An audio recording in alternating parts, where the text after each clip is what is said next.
mbokk yi dal leen ak jàmm ci xibaaru njolloor yi li ci gën a fës ñu mën ci jàpp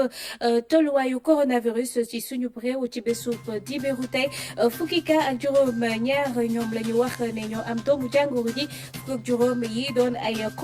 cas contact ñaar yi ay cas communautaire yu dëkk Darklé ak Guédiawaye am na nag tamit juróom-ñeenti nit yu nga xamante ni wër nañu. booloo ànd xeex coronavirus loolu mooy mbébétu njiit yi ni ki démb meeru Waxinaan Nimzatt daal nay dalal kii di ministre bu yore wàllu dëkkuwaay ak cet gi Abdou Karim Fofana demoon nemmeeku naka la gox-goxaan yi taxawee ngir xeex Covid 19. beneen poñ Covid 19 ñi nga xamante ne ñoo yëngu ci aada ak cosaan ñu mën cee lim rappeurs yi woykat yi ak tamit artiste comédien yi ñoom ñëpp taxaw temm ngir jàpp ci combat wu coronavirus ñu mën leen gis nag ci biir télé yi réseaux sociaux yi fépp fu ñu mën a jàllale ab bataaxal yéete rek ñu nga ca di waxtaan ak askan wi. mbokk yi dal leen ak jàmm yéen ñi nga xamante ni wóolu ngeen RTS te di ko seetaan ñu tàmbale rek dellu siwaat ci tolluwaayu coronavirus ci suñu réew ci bésub dibéeru tey fukki cas ak juróom ñaar la ñu wax ne ñoo am doomu jàngoro gi fukk juróom nag ci ñoom doon ay cas contact ñaar yi doon ay cas communautaire yu nga xamante ne ñu ngi dëkk fële ca Derklé ak Guédiawaye am na nag juróom ñeenti nit yu nga xamante ni daal wax nañu ne wër nañu docteur Marie Khemesse Ngom Ndiaye la ñu si déglu mu indi ñu ci ay leeral. ci bésu dibeer bi di fukki fan ak juróom-ñeent ci weeru avril 2020 ministère de la santé et l'action sociale jot na saytu yi ci ñetti téeméer ak fukk ak ñett yi nga xamante ne seet nañ ko fukk ak juróom-ñaar dellu si nañ ak doomu jàngoro ji ci yooyu fukk ak juróom moom la ñuy wax cas contact mooy yi nga xamante ne suñu bërëbu liggéeykaay yi ñoo koy saytu ci yooyu tamit ñaari cas ñoom la ñuy wax transmission communautaire maanaam mooy ñi nga xamante ne kenn xamul kan moo leen ko wàll ci ñi nga xamante ne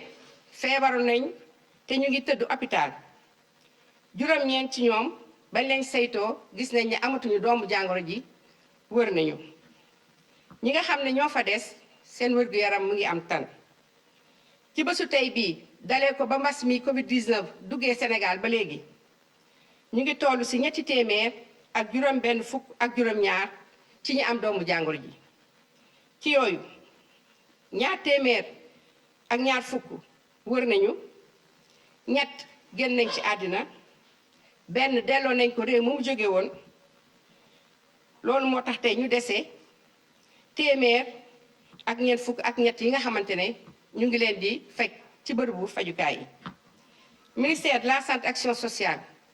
mu ngi gën a ñaax population yi askan wi ñu gën a topp dige yi tax feebar bi ñuy wax mbas mi Covid 19 du law ci biir Sénégal ci yooyu ñu ngi leen di dolli di tere ñuy nuyoo ak loxo di raxas seen loxo yi ak saabu ak ndox di col masque ci diggante ñaari nit ñuy xàll lu toll ak benn mètre waaye tamit suñu demee bay bugg a tisooli wala ñuy sakkat ñu jël mouchoir te suñu paree ñu sànni ko ci mbalit mi bu ñu amul mouchoir ñu sakkat ci seen diggante conc yi ñu ngi leen di gërëm di leen di sant wasalaam. gannaaw loolee ñu dem fële ca Ziguinchor feebar baa ngi fay law ak ñaari cas communautaire yi nga xamante ne ñu ngi leen fay fàcc ji ci jamono gi teg ci kenn ku nga xamante ne faatu na ci mbas mi ngir mu bañ a gën a law nag gouverneur bu région ba ak médecin chef ba daal nañu rek yokk matuwaay yi kaaraange gi fagaru gi tamit ñu fekk fa suñu ndaw Kaltum Gueye. kenn moo ci ñàkk bakkanam ak ñaar ñoo xamante ne nag am nañ feebar bile te nekk ci traitement lu ni mel nag jaaxal na ñi nga xamante ne ñoom ñoo di waa dëkk bi ci loolu sax la kilifa yi daal di gën a dëgëral dogal yi nga xamante ni jëloon nañ ko ñii di moto jakarta yi dootuñu dawati waaye itam yenn marché yi dañ leen tëj te yamuñu ci loolu kase. marché yi nag dañu ne léegi daan nañ leen bàyyi ñu ubbi ba 17 heures. mais léegi marché yi 6 heures du matin lay ubbi tëj 2 heures maanaam 14 heures bu ko defee ñu mën ko nettoyer désinfecter leen. bi ci tegu mooy njaay yi nga xamante ne commerce yi nga xamante ne mooy njaay bi nga xamante ne dañ ko tuddee ñun ci nasaraan commerce non nécessaire maanaam njaay produit yi nga xamante ne amuñu nekkuñu lu ñuy dundee yooyu dañ koy dal di dakkal ba jëni jamono. ñii di waa kër docteur itam am na luñ lal ngir daal di gën a dëgëral bi le xeex ci frontières yi waaye itam ci biir dëkk bi yépp nag ñi nga xam te ne ñoom ñoo di ndaw dëkk bi moom ñoom ñoo dugal seen loxo bu baax a baax ci yile liggéey. vraiment ñuy ñaaxaat population vraiment ñu gën a farluwaat ci mesure de prévention yi fi mu toll nii moom bon mën naa ne ñëpp dañu war a takk masque waaw takk masque bi moom parce que xamuñu ku feebar xamuñu ku feebarul c'est pour dire que ni population vraiment dañu war a góor ñu ñëpp war a takk masque bi waaw parce que masque bi ak lu mu bon aussi dina wàññi vraiment transmission bi propagation virus bi. li ñaan aussi bon daañu xool vraiment ak gouverneur naka la ñu mën a cerner un peu kii bi quoi le quartier waaw ba nga xamante ne si bon ñi fa nekk aussi daan leen mën a xool naka lañ leen di suivre ba du ñuy génn yenn génn yi ba mën a tasaarewaat feebar bu ñu gën a lawaat quoi. feebar bii di Covid 19 nag am na ay jeexital yoo xamante ni nag laal na lépp lu jëm ci wàllu koom-koom waaye itam ci nekkunu askan wi ngir mu bañ a gën a law nag nguuru Sénégal am na. ndimbal bu am solo boo xamante ne teg na ko ci loxo famille yooyu le fi ñu toll nii nag fii ci Ziguinchor lu toll ci 1,000 tonnes ci ceeb mi ngi fii. jagleel région Ziguinchor lu toll ci 6 000 tonnes de riz 6 000 tonnes yooyu jot nañu ko 1 000 tonnes yi ñoo ngi xaar 5 000 tonnes yi des mu jagleel suukar ci suukar bi ñoo ngi xaar suukar bi. xaar diwlin bi ak saabu bi ak pâte alimentaire yi ci des bu lépp motee ñu daal di joxe ko mais balaa joxe bi am na processus bi ñu tàmbale maanaam tànn ña nga xamante ne ñoom ñoo yelloo ndimbal boobu ñu jox leen ko. fi ñu toll nag gis nañ ni li nga xamante ni moom moo di cas communautaire yi ñu ngi yokk ci biir réew mi yépp ngir nag daal di gën a wéyal xeex bi nag ñi ngi ñaax ñëpp rek ñu daal di respecter li nga peut vaincre le Covid-19 sans pour autant respecter les mesures d'hygiène. L'acte de Bignona doit ngir li nga xamante ni moom moo di bile feebar daal di fiy jógee. Kaltoum Gueye ci loolu la ñuy desandi sax ndax ñu ngi ñaax ñëpp ñu nga xamante ne ñu ngi ci biir Ziguinchor ak feneen ci biir réew mi ñu yokk góorgóorlu ci xeexu coronavirus loolu le nag dina tax ñu mën a moytu feebar bi gën a dugg ci biir askan wi mu am nag ay matuwaay yu nga xamante ne rek gouverneur bu Ziguinchor gën na ko dooleel ngir aar askan wa ñu teewlu ko. li ñuy permettre rek nit ñi di jaay léegi mooy denrée alimentaire yi li nit di dunde ak produit yi nga xamante ne wala matériel yi nga xamante ne nit ñi dañ koy faral di soxla lu bëri wala di ko jëfandikoo lu bëri ñooñu rek la ñuy mayeti nit mais yeneen yi yëpp dañuy tëj bi jëni jamono. ci beneen mesure ministre des transports jëloon na arrêté pour ne nañu respecter nombre de places assises yi nga xamante ñoo nekk ci transport yi ak nit ñi di toog ci oto yi di bàyyi 1 mètre ci seen diggante ak fexe ba jakarta yi dootuñu defati transport ba mbir mi passé loolu dinañ ko wéyal commencé woon nañu tere jakarta yi ñu daw ci commune Ziguinchor léegi dañ koy yaatal ci région bi yëpp transport jakarta bi dañ koy tere dootuñu dawati ba ñu xeex feebar bi ba feebar bi jóge fi bi ci tegu mooy gis nañu phénomène ba nga xamante ne nit ñi dañuy prétexte ne dañuy sport te réewuñu kenn mu sport nag mais dajaloo bi moom du mën a amati ci activité sportive yi loolu tere nañ ko te dinañu jël suñu matukaay ba dootul amati ci région bi ku bëgg a sport na sportal boppam mais dajaloo bi ci sport loolu jeex na bi ci tegu ci mesure ba nga xamante ne situation bi moo ko imposé mooy désinfection bi nga xamante ne war nañu désinfecter quartier yi nga xamante ne foofu la kaay yi di jóge commencé woon nañ ko département Oussouye quartier yi ci gën a bëri yëpp ci commune yi désinfecté nañ leen dinañ ko wéyal fii ci département Ziguinchor ak département Bignona mais quartier yi nga xamante ne foofu la malade yi di jógee quartier yooyu déjà am na ci ba nga xamante ne désinfecté nañ commencé nañu désinfection bi dinañ ko wéyal mais désinfection boobu dañ koy continuer généraliser ko ba buñ ko mënee kër gu nekk ñu désinfecté ko. ba tey ci wàllu Covid 19 bi ndimbal li nga xamante ne nguur gi mu ngi koy yóbbu ci biir réew mi daal nay àgg fële ca Tambacounda mu ngi toll nag ci juróom-ñaari téeméer ak fanweeri tonu ceeb yu nga xamante ne nar nañ ko seddali fukki junniy njaboot yu seen doole néew doole ci biir ñeenti département yu Tambacounda Torodia lañ fay fekki. fukk ak juróom-ñaari camion yu taxaw fas yéene déchargé ci biir hangar yi 730 tonnes lañ fi def ci ceeb ginnaaw ceeb bi ñi ngi xaar saabu diwlin lii di pâte alimentaire ngir rek jox ko askan wi nekk ci diwaanu Tambacounda. du ceeb rek la ñuy jot ceeb diwlin suukar vermicelle ak saabu pour que ñooñu ñëpp buñ ko jotee ba pare ñu commencé. fekk ne def nañ ciblage bi ak maires yi communes yi ak les associés avec les chefs de quartier pour que ñu mun a commencer di yónnee kit yi ci commission communale yi pour que distribution bi aw yoon. 53 890 ménages ñoom nag la ñu jàpp di ñoom ñoo soxla ndimbal lii bokk na ci ñi nga xamante ni seen loxo jotul seen ginnaaw ak ñi nga xam ne dañ doon liggéey te tey jii feebar bi laal seen wàllu liggéey. maa ngi fàttali que pour région de Tambacounda ci li ministère développement communautaire arrêté 53 890 ménages ñooy bénéficier aide bi ñu ngi nag répartiru ci 4 départements régions yi te comme département yi yemuñu population duñu mun a yem donc ay bénéficiaires duñu mun a yem quota waaye li ñu mun a leeral que lépp li nga xam ne président digale na ko pour ci wàllu transparence ak distribution bi jaaree ni war bu soobee yàlla dinañ ci taxaw. ngir lépp leer ak ñi nga xam ne ñoo yelloo ndimbal bi jot ko jar na nag ñi nga xam ne ñooy distribuer bàyyi xel bu baax ci li nga xamante ni rek mooy seen responsabilité. pour que mbir mi leer te aussi ñi ko war a jot aussi vraiment ñu jot ko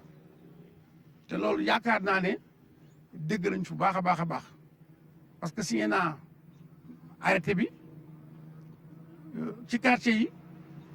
délégué de quartier yi ñoom ñooy président yi président CDQ bi moom mooy secrétaire bi ak aussi membre yi yooyu yëpp rek pour que ñu mën a waxtaan ñu xool que ñi ñu war a ciblé ñu xam ko pour mbir mi leer naññi. ginnaaw ceeb bi ñi ngi xaar yeneen yi nga xam ne ñoo war a mottali kit alimentaire yi commission départementale yi di liggéey ci wàllu li nga xam ne mooy liste ñi nga xam ne ñoo ko fas yéenee moom bokk na ci nag yenn diwaan yu nga xamante ni dañu sori lool. booloo ànd xeex coronavirus loolu mooy mbébétu njiit yi ni ki démb nag maire Wakhinane Nimzatt daal nay dalal ki nga xamante ni moo di ministre bu yore wàllu dëkkuwaay ak cet gi Abdou Karim Fofana demoon nemmeeku naka la gox-goxaan yi taxawee ngir xeex Covid 19 ndax mu gën leen mën a gunge Ibrahima Ndong moo ñu fa teewaloon. raxas say loxo doon loo xamante ne jamono ji daanaka bokk na ci li ñuy njëkk a def ci boo teewee si bërëb bi kii nag di ministre bi nga xamante ne moom la ñu dënk wàllu cet mi. du wër xool bërëb yi nga xam ne wax dëgg yàlla war nañ ci taxaw ngir feebar wala lépp loo xamante ne ci ñàkk set wala ci insalubrité la jóge ñu xool naka lañ ciy taxawoo naka lañ ciy liggéeyee ba benn lor du fi jóge ndaxte gis ngeen ko jamono ji ni mu taxawee feebar bi nga xam ne moom la ñëpp di moytu. ci bërëbu jaayukaay yi fépp fu nit ñi di daje waaye tamit ci bërëb yoo xamante ne mën na am na yeneen feebar yoo xamante ne mën na fa jóge moo tax état du Sénégal président de la République nañu liggéey ak maire yi xool naka lañ mën a taxawoo communes yi naka lañ leen mën a apporter moo xam xalaat la moo xam doole la moo xam moyen matériel la moo xam expertise canal bi nag doon na canal boo xamante ne day sonal bu baax askan wi nekkee fii ci Daaru Rahman 4 ndaxte lu toll ni juróom-ñetti quartier ñoo ko daal di seq lu ëpp fukki at a ngi nii nag ñuy ñaan ngir ñu tëj ko wala sax ñu daal di eggale liggéey bi ngir mu egg ci lac bi. canal bi waru leen yem fi dafa waroon dem ba ci biir lac bi donc buñ ko defaree ba léegi saa yu tawee dañoo gasoon rek bàyyi noonu parce que ñoom bu ñuy gas ñu kii waxoon nañ leen lu tax ngeen yemale fii ñu ne seen i moyens ñoo jeex seen i contrat bi ñu amoon ak kii bi moo jeex moo tax ñu yemale fii ñu ut yeneen financement pour jàllale ko loolu la ñu waxoon dans un premier temps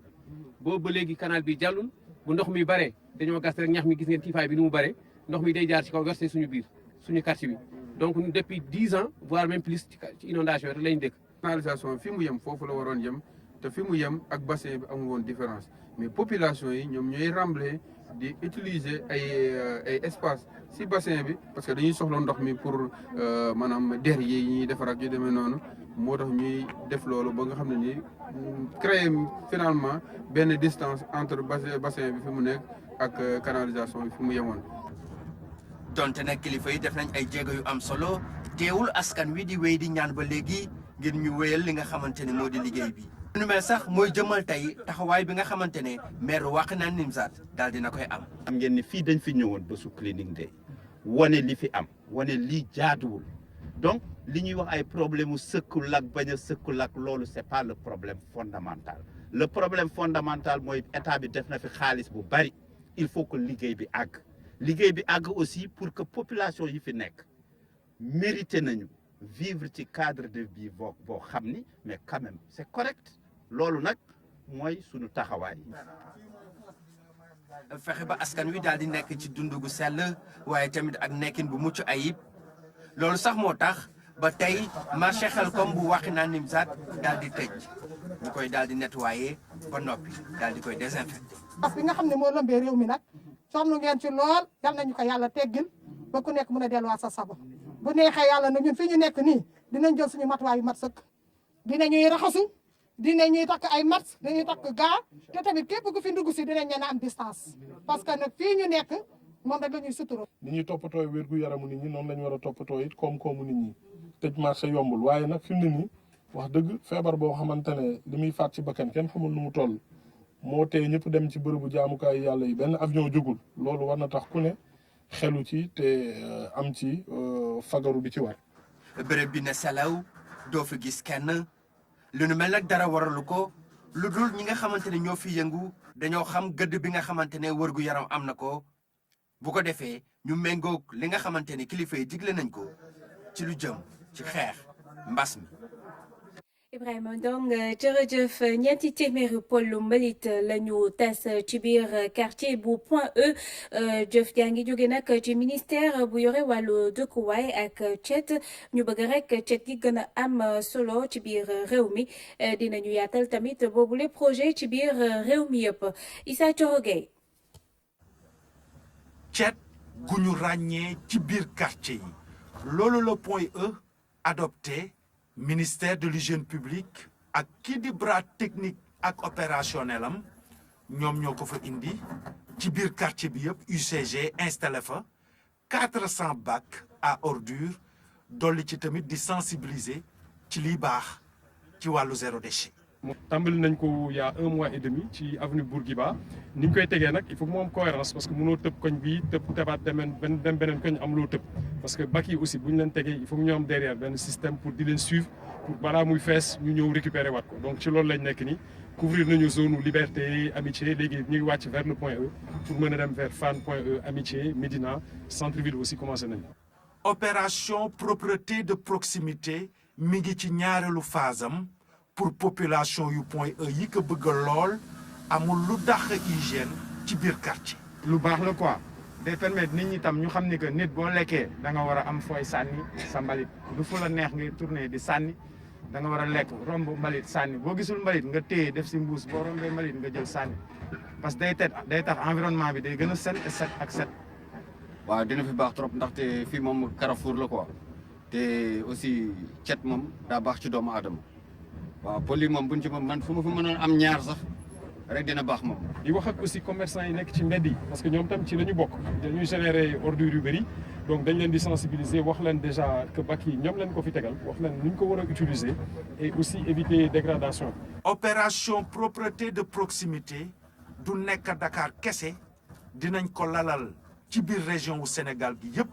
loolu la autorité yi nekk ministère de l'hygiène publique wax. Issa Thioro Gueye ñu fa ñaan rek mu doon lu nga xamante ne luy gaaw la te mu dugg ci gox-goxaan yu gën a sore yi ci biir Sénégal Covid-19 laal na bu baax a baax ko bu réewu Afrique yi ba tax na Banque mondiale ak waa FMI daal di woote ab njàppale ak taxawu ci continent bi ñaari kuréel yooyu nag nekk rek ne des na lu toll ci $4 ak $ñeent ngir Afrique mën a jonkonteel ak mbas mi Seydina Alioune Fall indil nañu ci ay leeral. Fonds monétaire international Banque mondiale ak yenn ci ay dirigeants ci Afrique ñoom nag dañoo woote woon ngir nag communauté internationale bi dal di nag jàppale Afrique ngir nag ñu xeex feebar bi nga xamante ne moo di coronavirus. fii ci Afrique nag ñu daal di jàpp ne lu mu néew téeméer ak fukk ak $ñeenti milliards ci ay dollars moom nag lañ ci war a dugal ngir nag ñu jàppale dëkk yi ngir ñu nag xeex Covid-19 bi léegi ñu gis ni am na lu tollook $ñeenti milliards ci ay dollars yoo xamante ne nii nag jàppandeegul nag ngir ñu dugal ko fii ci Afrique loolu nag la Banque mondiale ak FMI daal di xamle ñoom ñaar ñoom sax ñu daal di nag ne ba moyul nag bu dee amul koppar bu am solo boo xamante ne dugal nañ ko fii ci Afrique nag xeex yi nga xamante ne ñu ngi koy xeex Covid-19 bi dina nag am loo xamante ne nii dina ci sooxe. kii nga xamante ne moom mooy président Banque mondiale dafa xamle ne ñoom Banque mondiale jàppale nañ jamono ji lu tollook 100 ci ay dëkk fii ci Afrique waaye nag dina am yeneen mesures yoo xamante ne nii nag dinañ ko jël teg ko ci li nga xamante ne nii ñoom jotoon nañ ko jël mu daal di xamle tamit ne am na lu tollook $150 milliards ci ay dollars yoo xamante ne nii nag ay ndimbal la yoo xamante ne Banque mondiale war na ko nag jébbale ci fukk ak juróomi weer yi di ñëw waaye nag fukk ak juróom ci milliards ci nag xaalis boobu dinañ ko nag jël jébbal ko nag yenn ci ay dëkk yu nekk fii ci Afrique. Covid-19 ba léegi ñi yëngu ci wàllu cosaan ak aada ñu mën ci lim rappeurs yi woykat yi ak tamit artiste comédien yi ñoom ñëpp taxaw temb rek ngir jàpp ci combat wu coronavirus ñu mën leen nag di gis ci télé yi wala ci réseaux sociaux yi fépp fu ñu mën a jàllale ab bataaxalu yéete rek ñu nga ca di waxtaan ak askan wi Fatou Diouf dañu woon seen liggéey.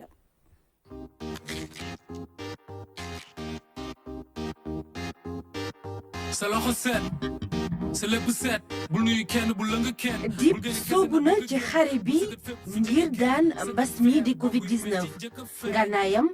bikam ak baatam lay jëfandikoo ngir jàllale ay bataaxal jëmale ko ci askan wi ngir ñu jëfee digle kilifa yi ngir mën a mucc ci jàngoro ji. bul nuyu kenn bul lëng kenn bul génne kese ndax bëgg génn bul sa def fépp fu jege kenn. l'heure est grave tous unis faisons un sur le ring. ci xeex bi weetu ci benn yoon artiste culture urbaine ak mbalaxmaan ñëpp a jóg taxaw ngir jàmmarloo mbas mi. Ceci n'est pas normal du dëgg du yoon on parle de millions de vies humaines le Sénégalais est expert en tout mais à chacun son domaine. tollu nañu jamono joo xam ne joxe loxo sax wóorule.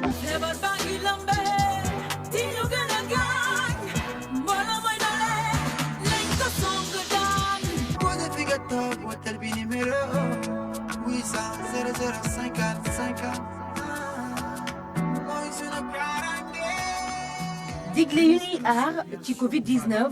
ak couvre-feu bi ci kàllaama yu bëri wolof pulaar séeréer joola anglais français askan wi ci nu mu gën a yaatoo lañ ko jagleel. salaamaaleykum waa Sénégal il est 20h man Cheikh bu Fred Guissé maa ngi encouragé waa kër docteur yi di leen ñaanal jàmm ak salaam ak kattan bu bëri pour mën a xeex ak Covid-19 bi. di ñaax ak di masow takk der yi di ñaax ñëpp ñi nga xamante ne bi ñu ngi aju ci ñoom ñu joxante loxo di ñaan Covid-19 yàlla na lu dajoog jàmm mention spéciale aux médecins yi nga xam ne ñu ngi risquer leur vie pour en sauver d'autres, mention spéciale aux forces de l'ordre, mention spéciale à tous ces corps de métier yi nga xam ne dañuy nekk ci terrain bi di liggéey pour nous permettre ñu mën a confiner bu baax suñuy kër. virus bee ngi daw na ñëpp toog ndax mu bañ a law, corona bi ñu tere ne law, ñëpp a ngi julli di ñaan mu romb ni ngelaw. ada balaa ma kumbali fi ñancoo artiste comédien yi tamit jël nañ seen ngànnaay ngir xeex coronavirus, ay sketch yuy ñaax ak ñaawlu doxalinu ñenn ñi ci jàngoro ji ànd ak tamit tuuti humour. loolu xam nga tey raxas loxo passé nañ ko ñëpp xam nañ ko fu mu toll nii léegi ci cas communautaire lañ toll ndax cas communautaire moo nar a bu jéggee dayoo du baax ci Sénégal donc ci loolu la ñuy focaliser wu fu mu toll nii jamono bee passé ci raxas loxo lañ defaatoon nañ tamit ci ay ngénte mobilisation ak yooyu comme dafa xewoon bii nag tey ñu ngi ci fi ngeen ñu fekk nii ci Géejawaay ñuy def loo xamante ni cas communautaire la ñu wax mooy lan parce que sénégalais yëpp xam nañu luy cas communautaire am na sax ñoo xam ne dañ ciy fo naan sama kii amul commune ñu ngi koy dégg waaw dëgg la dérision la mais il faut que nit ki xam lan mooy cas communautaire bés bu ko xamee dana ko moytu. ngir tasaare ko ci askan wi sketch yi ak clip yi ci média yi ak ci réseaux sociaux yi lañ koy jàllale toog leen seen kër ñiy waxal ñi amul baat loolee lañ leen di ñaan ngir Covid 19 bi bañ a law ci réew mi. Dinañ ko fi jëlee mun naa ne suñu déggoo fagaru jël suñu matuwaay wàññi daje ci ay jotaay. Fatou Diouf seen taxawaay ñooñu di acteurs culturels yi am na solo lool ndax ñu askan bi may nopp lañu mbokk yi fii la ñuy yem ak yéen ci xibaaru njolloor gi jërë ngeen jëf ci teewlu bi